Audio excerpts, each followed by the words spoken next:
ازيك يا سعيد، عامل ايه؟ الحمد لله. اخبارك ايه؟ الحمد لله تمام.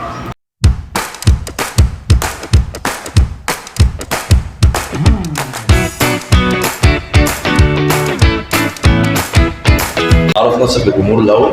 انا سعيد احمد، عندي 18 سنه. بدرس في مدرسه سياحه وفنادق السويس. اهلا وسهلا بيك يا سعيد. في الاول كنت عايز اعرف منك انت كنت عامل ايه في ايام الشقاوه. هي مش ايام الشقاوه دي اللي هي ايه طيب؟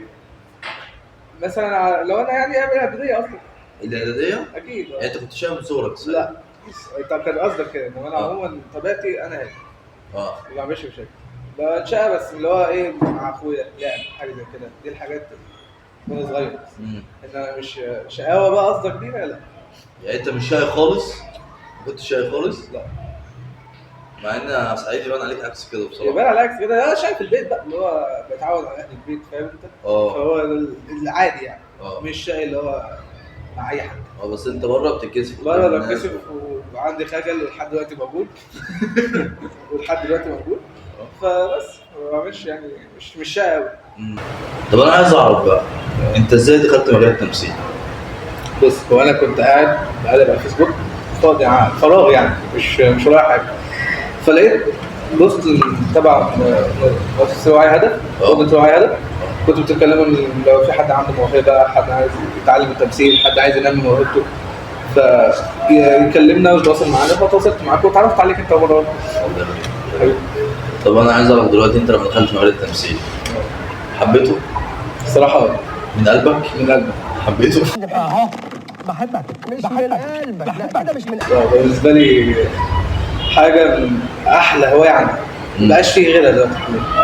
طب انت ايه الهوايات اللي كانت عندك قبل كده غير التمثيل؟ يعني انا بحب طبعا غير الدراسه بتاعتي، بعيد عن الدراسه، انا بحب حاجتين حاليا: التمثيل والعاب الجيم شويه. العاب الجيم؟ تلعب ايه؟ بيس. بيس؟ اوه، ده انت تجيلي يالا. ايوه تعالى لي. مش دلوقتي. انت كتالون يا اسطى صح؟ اكيد طبعا. هنحط عليكم يعني دي مسألة مفروغ منها، يعني دي مسألة مفروغ منها، بس احنا برضه برشلونة الدوري. انتوا نيلة. انتوا نيلة. انتوا شبه دوري الفلاحين. عادي. هو قاعد وسمع الكلام اهو. هو قاعد وسمع الكلام اهو. بس على فكرة احنا بنتقال علينا برشلونة برضه. احنا برضه برشلونة. ايه برضه برشلونة؟ تعمل لنا حساب. يبقى انا عملت فيكم ايه يلا؟ مين؟ الباير يلا. بقى 4-1. لا 7 مرات يعني عادي، مش هيحصل حاجة. ايام الاسبوع مش ده موضوع حلقتنا. مش هيحصل حاجة يعني. خش في الموضوع. ماشي. طب انت بتقول ان انت دي الهوايه الوحيده اللي انت دلوقتي شغال عليها، كتمثيل وكجيمنج وحاجات كده، بس اللي انت تخصص فيها دلوقتي التمثيل. انت شايف نفسك فين لقدام؟ ان شاء الله شايف نفسي ممثل كبير. شايف نفسي ان شاء الله ربنا يكرمك. بس هل انت خدت خطوه ايجابيه في الموضوع ده؟ يعني مثلا بدات تدرس، بدات تاخد دورش متطوره او حاجه؟ هو حاليا لا، عشان انا بس في الدبلوم السنه دي. السنه دي بالذات لا، عشان انا اخلص الدبلوم بتاعي. انا في مدرسه سياحه فنادق قسم مطبخ، فباخد الدبلوم السنه دي مركز عليه شويه، وكده الحاجات دي هتفرق لها بعدين. يعني بعد ما تخلص الدراسه. بعد ما اخلص الدراسه. يعني ان شاء الله ربنا يكرمك. ان شاء الله. ايه اللي حبيبك بقى في مجال المطبخ؟ بص، وانا صغير بحب مجال المطبخ ده في دماغي. ده يعني لما اكون رايق قوي او زعلان او في عارف اي مود في حياتي، بخش المطبخ خلاص. اي حاجه والله بجد. يعني اي حاجه مضايقاني مفرحاني بخش المطبخ اعملها خلاص. ايا كان ايه بقى اللي بعمله، بس يعني بفرغ طاقتي ومن ساعتها وانا حابب يعني الحته دي بالذات. انت شايف ان الحاجه الوحيده اللي انت بتفرغ فيها طاقتك هو المطبخ؟ طب دلوقتي هل التمثيل ولا لا؟ الاثنين. عشان ما كده. الاثنين؟ طب حلو قوي. كل واحد فينا بيبقى عنده تجربه مر بيها في حياته. التجربه دي اثرت عليه بالايجابي او بالسلبي. فبما انك دخلت في كذا مجال ودخلت في كذا حاجه، فممكن تحكي لنا اي تجربه الجمهور يستفاد منها؟ بص، اول حاجه التعامل. التعامل؟ يعني ايه التعامل؟ يعني انا من نوع الناس اللي مش بتعرف تتعامل مع الناس خالص. انا كان عندي مشكله وحلتها برضو، التعامل والكلام. لا كنت بتكلم عادي بس بيبقى فيه لجلجه، في عندك رهاب اجتماعي. ايوه، رهاب اجتماعي. موجود بيني وبين الناس، ما بعرفش اتعامل مع ناس جديده ولا اكون علاقات بسرعه ولا الحاجات دي. على مجال التمثيل في نفس الوقت دي الحاجات اللي اتعلمتها يعتبر من الدنيا. او بدأت انزل. يعني انا في الاجازه اللي فاتت نزلت في تدريب في فندق ستيلا دي ماري السخنة. في السخنة، واتدربت هناك قبل ما اعرف، قبل حتى ما اتعلم ان انا رايح اتعلمه، اهم حاجه التعامل مع الناس. أكيد. دي مشكله مش انا بواجهها لوحدي، ده في ناس كتير قوي عندها نفس المشكله دي. بس اهم حاجه قبل ما تكون بتحب حاجه، اهم حاجه لازم تعرف تتعامل مع الناس. ده اهم حاجه تعرف تحببك في اي مجال انت فيه عموما. طب انا مثلا واحد ما اعرفش اتعامل مع الناس، اتعامل مع الناس ازاي في وجهة نظرك؟ على حسب معامله الواحد. يعني دلوقتي انا بتعامل، الناس كلها مش شبه بعض اولا، اكيد. فالتعامل مع الناس لازم يكون عن طريق زي ما اقول لك الخبره. تعرف تتعامل مع الناس ازاي، لما تتعامل مع ناس كتير وتكون علاقات كتير، كل ما تعرف ده مثلا بيصاحبك ليه، ده عايز منك ايه، ده مع الخبره انت بتتعامل مع الحاجات دي. بس هي الفكره ان يعني انت برضه ما جاوبتش على سؤالي. انا عندي رهاب اجتماعي، انا بخاف ان انا اتعامل مع الناس اساسا. يعني انا ممكن مثلا ابقى راكب ميكروباص سي ماشي، وانا مكسوف ان انا ادي اللي قدامي يدي للسواق فلوس، ده مثلا عشان ممكن يقول لي ما يروح مزعق فيا مش عارف ايه، فانا هخاف، فاهم؟ فانا هو ده الرهاب، دي الفكره ان انا مش عارف حد. الحل الوحيد المواجهه. صح. الحل الوحيد ان انا اواجه. المواجهه ان انت ما تعملش. يعني دلوقتي انا زي ما انت حكيت الموقف ده، ما تكونش سيناريو في دماغك، ما تكونش سيناريو على اساس تبني عليه ده عشان كده تخاف من الموقف اللي هيحصل. لا، واجه ايا كان الموقف تعرض له، واجه بعيدا عن اي حاجه. اي حاجه ما تفكرش فيها، طبعا لو صح اكيد ما تفكرش ايه اللي هيحصل بعدها، واجه. الحياه مراحل. بس هي الفكره كلها ان انا عندي اقتناع ان الرهاب الاجتماعي ده مثلا ممكن يكون جاي من العيله، اللي هو انت بتبقى عملت حاجه صغيره مثلا، فوالدك بيضربك، والدتك بتضربك، مش عارف ايه، فاهم؟ فمع تكرار الموضوع ده حصل له الرهاب الاجتماعي، فهو اساسا شايف ان اكتر اتنين المفروض يكونوا نايمين عليه هو عنده رهاب منهم، ان هو خايف يتعامل معاهم عشان ما يأذوش نفسيا او جسديا او ده. فما بالك بقى الناس اللي بره، انا هتعامل معاها ازاي؟ ده اولا ده بناء عليه دول الاهالي. يعني هو اللي عنده رهاب اجتماعي 90% منهم بيبقوا كده. ما هو انا بسبب الاب والام، بسبب اي مثلا ما بيبقاش فيه اولا ثقه من الاب والام ليه او ليها. ثقه؟ ما بيبقاش فيه ثقه. فرق. ثقه ولا التربيه غلط؟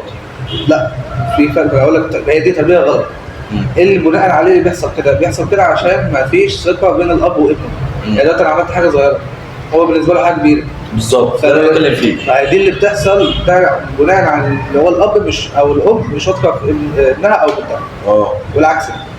ماشي، بس ممكن يعني انا مثلا شفت واحده بتضرب ابنها عشان وقع مثلا جيلاتيه على الارض، فاهم؟ فده الثقه فيه. انا مش فاهم. بص، هو الاسلوب غير الثقه. هو اسلوب نفسه بتاع التربيه او التعامل. يعني في فرق، اي اب وام بيختلفوا بطريقه تربيتهم. ما اقدرش اقول لك، بس عموما اللي عنده رهاب اجتماعي او عنده مشكله زي دي لازم يعالجها بنفسه قبل ما حد يقول له انت عندك كذا. لازم يعالج نفسه ويرد عليها بنفسه، عشان لو ما عالجهاش هتبقى الموضوع هيبقى صعب. يعني انت شايف ان هو لازم ياخد خطوه ويعالج نفسه؟ بالظبط، لان هي الدنيا مش وردي يعني. اكيد. مش اللي هو انا تعاملي كده يبقى لازم الناس كلها تعاملي كده، لا. لازم كتر التعامل هو اللي يخليك تعرف تتكلم ويخليك تاخد قرارات في حياتك بعد كده. تمام. طب دلوقتي الحل اللي عنده رهاب اجتماعي ده لما يكبر تفتكر هيكرر نفس غلطة ابوه وامه في ابنه؟ ممكن. ما اقدرش اقول لك لا، ممكن.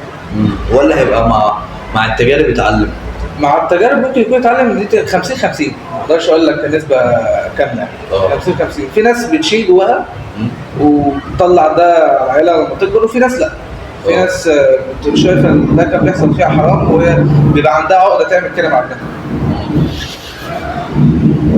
انت فكرتني بموقف دلوقتي وانت بتتكلم. ليه؟ ما علينا.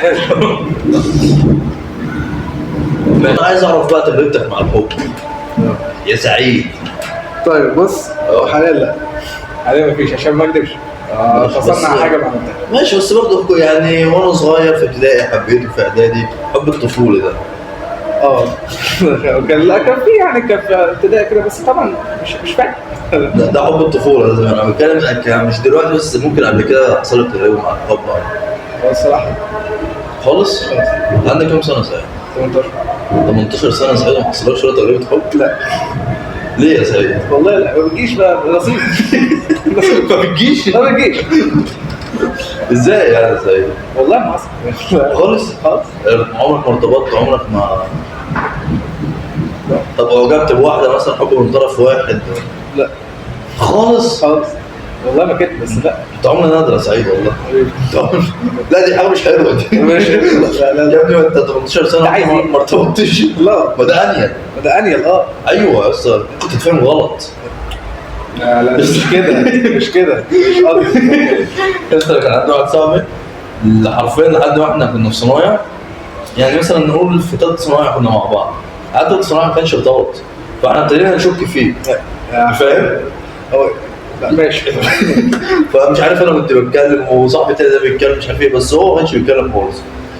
صاحبي التاني ده يعني حصل له حوار فاشكل وانا نفس الكلام، فاهم؟ فبقينا احنا 3 سنين. هو يا اسطى في ماسوره نسوان ضربت معايا يا اسطى، ماسوره، عارف انت اللي هو ايه؟ ما اعرفش انا ما بيتلموا عليه منين اقسم بالله. بس دخل بقى في الحوار، انت ايه دنيتك بقى؟ لا انا بص، انا ليا اصحاب بيحكوا لي وبتكلم معاهم، بس انا حاليا ما عنديش صحاب بنات؟ لا مش بنات. امال؟ لا بقول لك ليا صحاب رجاله معايا. بيتعرفوا بيحكوا لك عن التجارب يعني. انا بديهم بتكلم معاهم، بس معناته ان انا مش ما بتكلمش خالص وماليش علاقه يعني بالحته نفسه يعني. الحته دي لا انا لا مش ماليش علاقه. لا الارتباط لسه ما حصلش لسه حاليا ما حصلش يا سيدي. انا لا برضه بتكلم عادي في الحاجات دي برضه. بس انت شفت تجارب صحابك والحاجات دي كلها؟ طب حلو يعني انت عندك برضه خلفيه. بس مش يعني ما خدش على التجربه. ما خدش تجربه. يبقى انت لسه قلبك ما ماتش يا سعيد. ان شاء الله. قريب بس لسه قلبك مفتوح بيضه يا ابني. الارتباط ده انا اديك نصيحه لوجه الله، ابعد عن الموضوع. ماشي ابعد والله، عشان انت راجل حط هدف قدامك وعايز تحققه ان شاء الله. انما طول ما انت زي حالاتي كده يلا نصيب الحمد لله. طب عايزك تدي رساله للجمهور. رساله بتنص عن اي حاجه حتى لو جمله واحده. والله في كتير عادي اختار براحتك، بس ايه انا الرساله بناء على التجربه انت خضتها او تجربه انت عديت بيها. يعني ما تعاملش حد صاحبك قوي، يعني تعامل لك ان هو اخوك ويطلع في الاخر حاجه تانية. ليه؟ بص يعني ما تعملش معاملتك ما تبقاش بطيبه قوي مع اي حد عموما. مش بطيبه قوي. ما هو ليه؟ انت كده في تجربه انت عديت بيها او حاجه خلتك تقول الكلام ده؟ حاجه كده في زمان في ما انا عايز اعرف التجربه دي، انا قايل لك تقولها لي التجربه وانت توهت الموضوع وانت سكت قلت يمكن مش عايز يحكي او حاجه. لا هو مش عايز احكي، مش حاجه، بس دي نصيحه يعني وجه يعني. ما تديش حد اكبر من حاجه. ما تديش حد اكبر من حاجه. اكبر من حاجه. برضه انا لا مش طب ما تحكيش يا سعيد خلاص، ما تحكيش ماشي. بس يعني حته ان انا الجمله اللي قلتها دي اللي بنصح بيها الناس ان انا ما اديش حد اكبر من حجمه، دي انا شفتها يعني في واحد صاحبي، يعني مش انا اللي مريت بيها. لا هما كانوا 2 صحاب قوي تمام. يعني يعتبر كل حاجه مع بعض. كل حاجه؟ لا مش نكمل الكلام عادي دلوقتي. نكمل كل حاجه مع بعض بيعملوها مع بعض في الفصل، يعني هما حاجاتهم زي بعض، شغلاتهم زي بعض. انت كان ايام الاعداديه كل حاجه في حياتهم. على ايامنا سعيد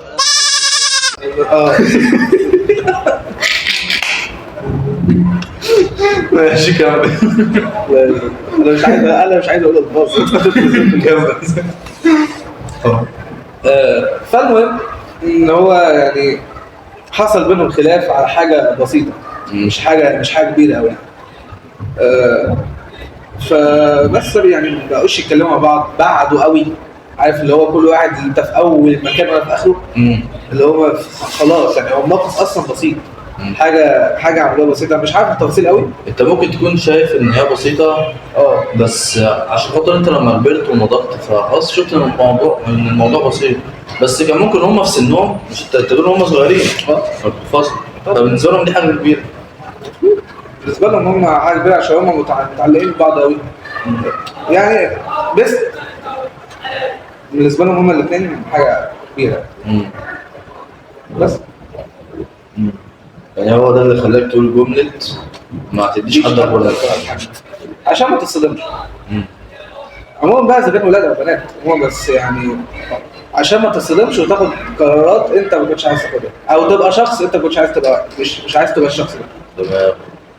تمام ماشي. طب انت هنقول لو انت خرجت بره سعيد، تمام، وسعيد ده بقى شخص تاني، هتصاحبه ولا لا؟ بقيت شخص تاني وحش ولا ايا كان بقى انت شخص، انت دلوقتي في تجربه او هتخوض تجربه مع سعيد، هتصاحبه ولا لا؟ صح؟ ليه؟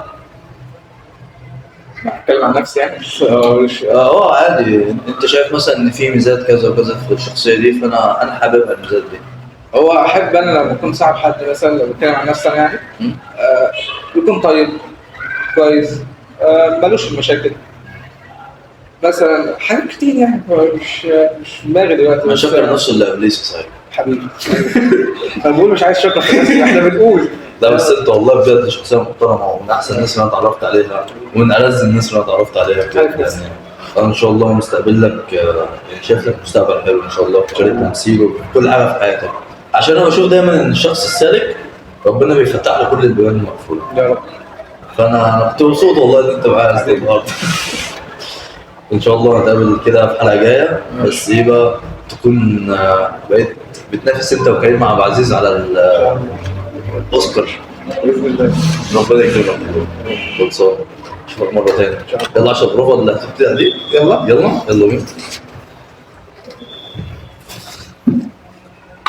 حلوه.